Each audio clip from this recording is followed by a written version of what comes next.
हम तो वैसे ग्वालियर से हैं और ग्वालियर में Shiv CP colony SLP college के सामने छोटा सा निवास है। महाराज जी, हम ये कहना चाहेंगे आज हमारे झांसी के हज़ारी क्षेत्र में आप आए हुए हो। हज़ारी क्षेत्र हम यूँ कहें एक से अचानक से विकसित एरिया बन चुका है, बहुत ही विकास की तरफ बढ़ रहा है।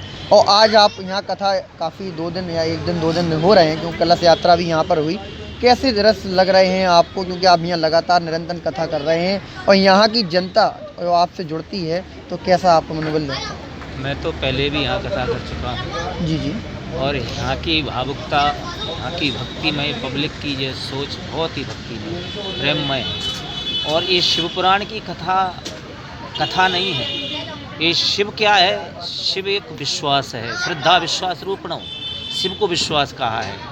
तो जब विश्वास है ईश्वर पे, तो जभी तो हमको भी यहाँ की पब्लिक पर बड़ा विश्वास है और पब्लिक को हम पर विश्वास है। तो ये शिव की कथा नहीं है, एक विश्वास की कथा है। और जहाँ विश्वास होता है वहाँ पर पार्वती रूपी श्रद्धा तो आ ही जाती है। तो यहाँ पर माता पार्वती के चरणों के चिन्हों पर चलने वाली सभी माताएं भी बड़ी भाग्यशाली हैं। नहीं तो यूँ कहें बुंदेलखंड की हर क्षेत्र में कथा हो या किसी भी धार्मिक कार्य में सबसे ज़्यादा रुचि लेते हैं, ऐसा आपका क्या मानना है, क्योंकि आप मध्य प्रदेश से हैं? मेरे को तो हसारी में कुछ अच्छा महसूस हुआ, अच्छा लगा। सब लोगों की भावुकता देख करके कुछ अच्छा महसूस कर रहा हूँ। अच्छा।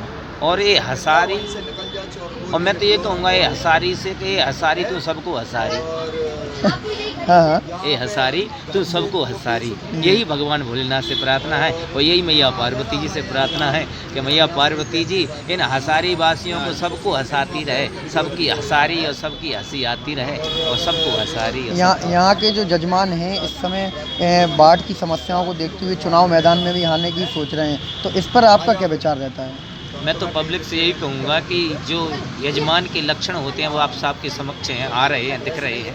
सत्कर्म से जुड़ा हुआ इंसान, भक्ति में जुड़ा हुआ इंसान सत्कर्म ही कराता है, अच्छे कर्म करता है, सबकी देखरेख करता है, क्योंकि सोच महान होती है और जो सत्कर्म पर चलता है वो कभी किसी के साथ गलत नहीं कर सकता। हर साल की अपेक्षा इस साल में क्या ऐसा अंतर दिख रहा है जनता में?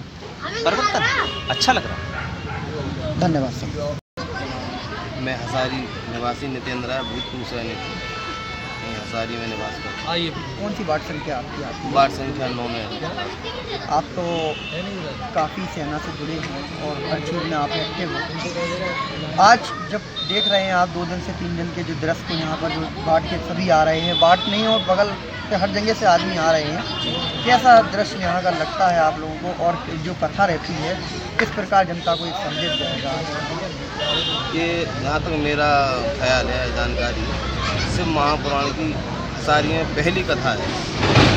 महापुराण के जो शिव जी के जो भक्त हैं, महापुराण की कथा सुनने के जो इच्छुक हैं, वो दूर दूर से काफ़ी जिनको जानकारी मिल रही आ रहे हैं और बड़े उत्साह के साथ। अभी आपने देखा 10-15 मिनट पहले कितना अच्छा आनंद बरस रहा था। आज हमारे महापौर जी भी आए, उन्होंने और सीताराम कुशवाहा जी भी आए, मुकेश राय उप सभापति, पूर्व उप सभापति भी आए, सभी ने आनंद लिया। और हम तो सभी जनता से और अपील करते हैं कि यहाँ आएँ, कथा का आनंद लें।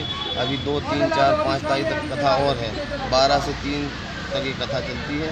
सभी लोग आएँ, कथा का आनंद। हम ये भी पूछना चाहेंगे कि इस समय बाढ़ के निकाय चुनाव यानी नगर निगम के चुनाव आ गए हैं और चारों तरफ आपका एक थोड़ा सा प्रचार प्रसार भी रहा, जनता आपसे रूबरू रह रही है कि हमारे इस परिवार से भी हमारे बाढ़ की समस्या दूर हो सकती है, तो जनता आपको यदि सपोर्ट कर रही है तो क्या आप चुनाव मैदान में रहेंगे? ये बात बिल्कुल सत्य है कि जनता कर रही है सपोर्ट। उसका कारण है कि हमारे दादा स्वर्गीय भक्ति राम राय भी इस गाँव के 40 साल 8 ग्राम पंचायत के 40 साल सरपंच रहे हैं न्याय पंचायत समिति के। और पिताजी स्वर्गीय रघुवीर प्रसाद राय भी, वो भी राजनीतिक पृष्ठभूमि से इस गांव की सेवा ही करते आए हैं। भूमि विकास बैंक के अध्यक्ष रहे और पूर्व में यहाँ के प्रधानी के चुनाव भी निकलवाए, उन्होंने जीते हैं उनके।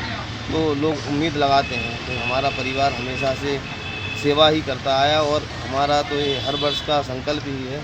हर वर्ष ये कार्यक्रम होता है 29 तारीख से 6 दिसंबर तक। ऐसा नहीं है कि ये चुनाव के मद्देनजर आया। नहीं। और रही बात पब्लिक की, तो जो होगा, हम तो ये कहते हैं पार्षद रहे या ना रहे, एक आम आदमी भी पार्षद की भूमिका निभा सकता है अगर वो जागरूक है।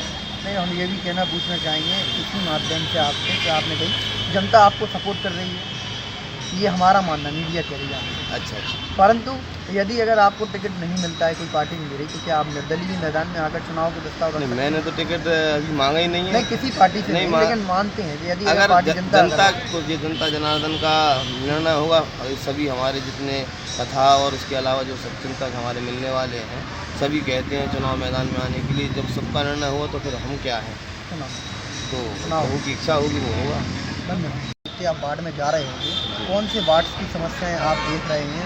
हम भैया पूर्व हमारा तो जो परिवार है वार्ड नंबर 9 में ही रहते हैं, हम लोग चले आ रहे हैं, और इसी को जो है वार्ड नंबर 9 की समस्याओं को दूर कराते हैं। पूरा हसारी परिवार है, पूरा हसारी हमारा परिवार है, निवास हम वार्ड नंबर 9 में करते हैं। अभी मूलभूत समस्या आप वार्ड में जा रहे होगे, जनता से जुड़ रहे होगे। अब जनता जो है परिवर्तन चाहती है कि जो नया चेहरा होता है उससे उम्मीद लगाती है। हालांकि हमारे पार्षद ने भी जो भी कार्य किया, हर पार्षद कार्य कराते हैं, तो कुछ कमियां रह जाती हैं उसके कार्यकाल के दौरान, तो वो कमियां दूर भी कराई जाएंगी जो भी पार्षद चल के आएंगे उनके द्वारा।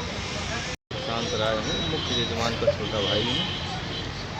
आज आपके बड़े भाई ने भी यहाँ पर उपस्थित हैं और कथा का भी आयोजन चल रहा है, क्या कहना चाहेंगे युवा साथियों से? आप अच्छी युवा साथियों का क्या संदेश रहेगा? युवा साथियों को और वार्ड के समस्त जनता को और क्षेत्र के सभी लोगों को बस एक ही संदेश है कि जागरूक बने, जागरूक नेता चुने जो आपके क्षेत्र का समस्त तरीक़ों से विकास कर सके।